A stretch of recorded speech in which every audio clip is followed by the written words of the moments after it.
W123 coupe has a shortened wheelbase and a lower roofline, so it's more of a compact car.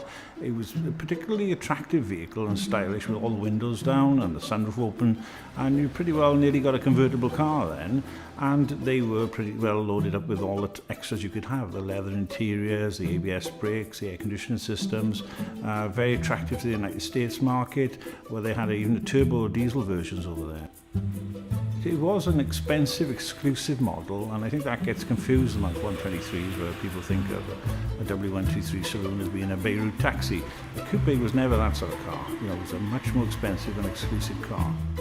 Coupe has always been the rarest, and probably around about 7% of total sales were coupes.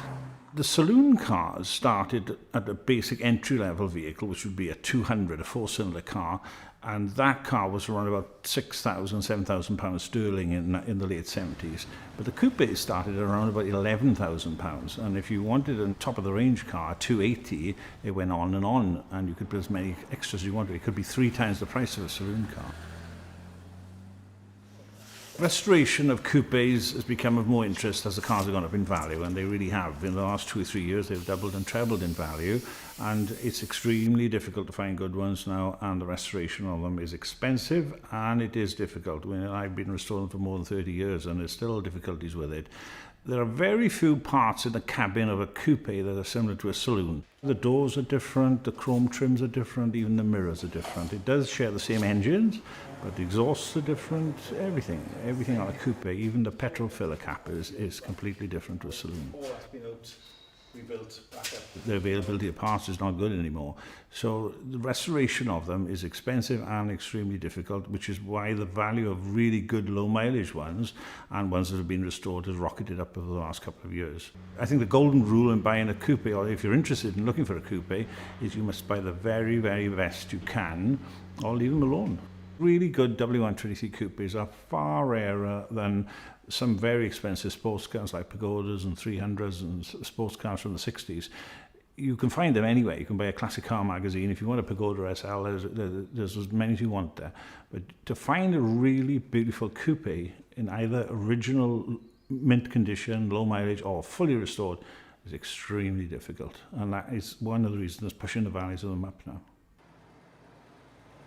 This particular 280C is a late one, very highly optioned. It's got leather, it's got the sunroof, it's got full electric windows, which I don't necessarily think they had as standard. Now got air conditioning, which is very rare on UK market cars. You could pay almost as much again in options, I think, as you pay for the actual car.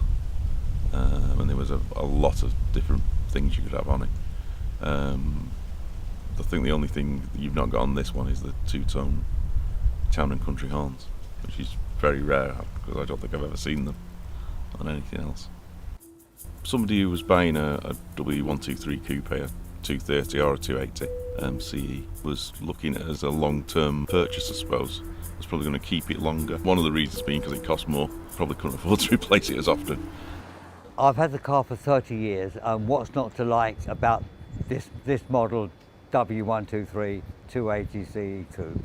Everywhere I go, people stop and say, love your car, in traffic jams, when people are next to you, love your car, how old is it, do you want to sell it?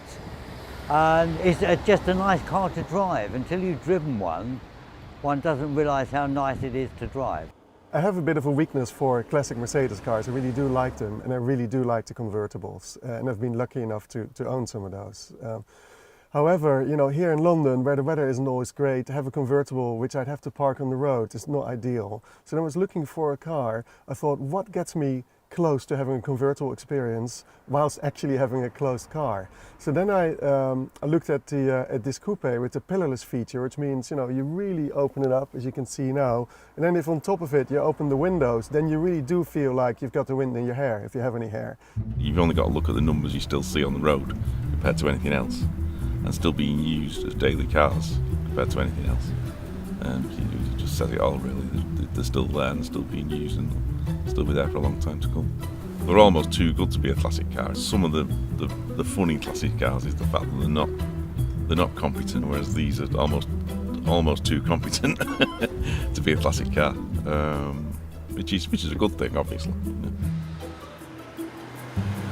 What makes the 123 model more desirable as a classic than anything else is it is better than anything else. It is simply the truth. The previous coupe models and all the saloon cars with fuel injection are extremely complex to service, and they need specialist maintenance and very short service intervals. Most of them have got greasing points on them, and they need 3,000 mile interval service. W123s don't need that. And in comparison with the later cars that came after the 123, all those vehicles have electronic engine management systems which now are all failing and nobody can repair them and makes the cars worthless. So 123 sits in that strange era of cars which are superbly mechanically designed but didn't have any electronics in them. So the later cars now, as nice as they are problematic, that can't be fixed by hardly anyone. Even the main Mercedes dealers can't supply parts for them anymore. And the 123 sits there alone, is supremely reliable as long as it's properly maintained. And so that makes the value of a 123 and the collectability even more desirable.